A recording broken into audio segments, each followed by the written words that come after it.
When it comes to going to school, you need to learn the basics.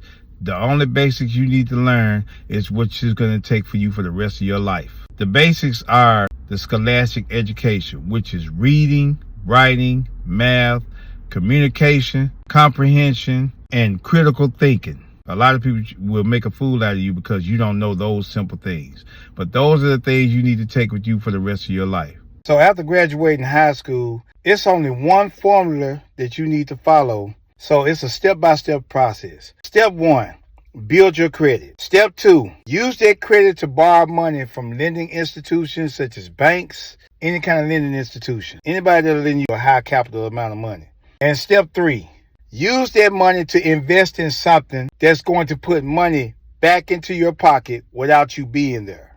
Whether you invest in a team, whether you invest in systems that generate passive income, whether it compound, and you just keep doing it over and over and over.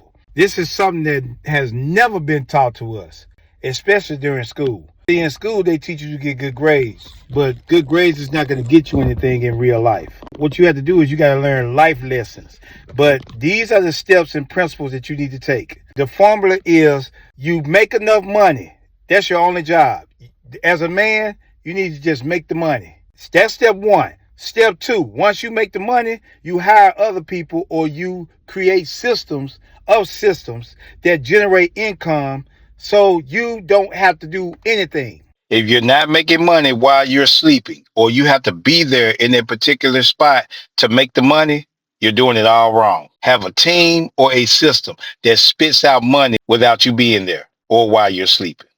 And you want to build your credit with a lending institution such as a bank or a private lender, whatever. Now, what I normally do is I will build my credit by going to get a secured or unsecured credit card. A secured credit card is basically a credit card that you use your money to build your credit. But an unsecured card is basically you using the credit card's money to be able to build credit. You want to build your credit to at least a 680 or above. And the way that you're going to do that is you're going to use the credit card or line of credit or bank loan, whatever you're going to use. You're going to use that and you're going to spend money. Don't go over 30% of whatever your limit is. So if your limit is $1,000, you don't want to go over $300 in your credit limit. You want to pay the whole thing back once you use it. And you want to do this for 3 months straight. On that 4th month, you want to increase your limit. Keep increasing your limit every single 3 months and keep on increasing it. At some point, you're going to end up having 6 figures. Now, while you're in the process of building your credit, the next thing you're going to do is you're going to acquire a skill set. And you want a skill set that's going to create cash flow for you on demand. The top number 1 most valuable skill set to have in life, from my experience, is learning how to sell. The main secret to selling is consistency and problem solving. If you can consistently solve problems, you pretty much master selling. Just to give you a quick tip on how to solve a problem consistently, I'm going to keep it simple. Let's just say, for example, that I wanted to make some money. What I would do is I would go to Sam's Club, especially in the summertime. I would go to Sam's Club or Costco's and I would go and get some chips, some drinks, and a big box of Oreo cookies. And what I would do is I would go to a large park where it's a lot of crowded people in there. I mean, like kids, parents, anybody, especially a lot of kids. And what I would do is I would hand out my Oreo cookie packages for free to all the kids. Then what's going to happen is the Oreo cookies is going to be so good that it's going to make them want to snack because it's going to dry their mouth out. And what's going to happen is they're going to go ask their parents, can they buy some chips for me? And then in the process of them buying chips, because they're dehydrated, they're going to see these juices or these drinks I got, and they're going to want something to drink. So that's what's going to make them buy all of my drinks. And you might have some parents that say, so what are you selling this for? Are you selling this for school or what are you selling it for? And I'm just going to say something simple like, well, my kids are trying to open their own business up one day. And I'm just trying to get donations or I'm just trying to sell this just so I can help them. And my kids might be right there with me as I say this. Or I might have my child say that.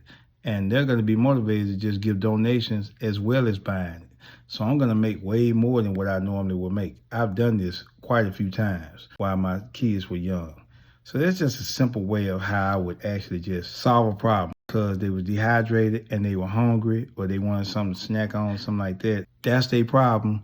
I solved it because I had the solutions by providing to them. And if I do that consistently on a regular basis, I can always make money with that. And that's just something simple. There's one more thing that I want to share with you that's going to actually help you in the long run. I say to most people, motivation does not make you rich, but your habits do. Knowledge does not make you rich, but applied knowledge does. So if you're practicing the bad habit of just spending all your money every time you get it, naturally you're going to be poor. But if you practice the habit of learning some knowledge that's going to help you keep your money and apply it and keep your money coming back into rotation and then expanding your money, then naturally you're going to be rich. So this is my last advice that I'm going to give to you. If you come into a large lump sum of money, or even when you just get paid on a regular basis, you want to break your money up into 4 parts. First part is for saving. Second part is for investing. The third part is for paying bills or mechanics. And the fourth part is for yourself. You just blow it all. So let's just say, for example, you got $1,000. You're going to take $250 of it, put it up in savings. Don't touch it. $250 you're going to put for investing, because one day you might want to invest in something that's going to help you get richer. The third is going to be like for bill paying or mechanics. Something is going to break down one day, and you're going to also naturally have bills. That's just the way life is. You want to put that up for that. And then the last one is $250 for yourself. Go blow it on some Jordans, some clothes, going out to eat, whatever you want to get. But once it's over, it's over. But the point is that if you feel like that's not enough, then what you want to do is you want to find a way to keep making more money and keep expanding. That's what your investing account is for. But that's how you want to break your money up into 4 parts. Every time you get a lump sum of money, break it up into 4 parts.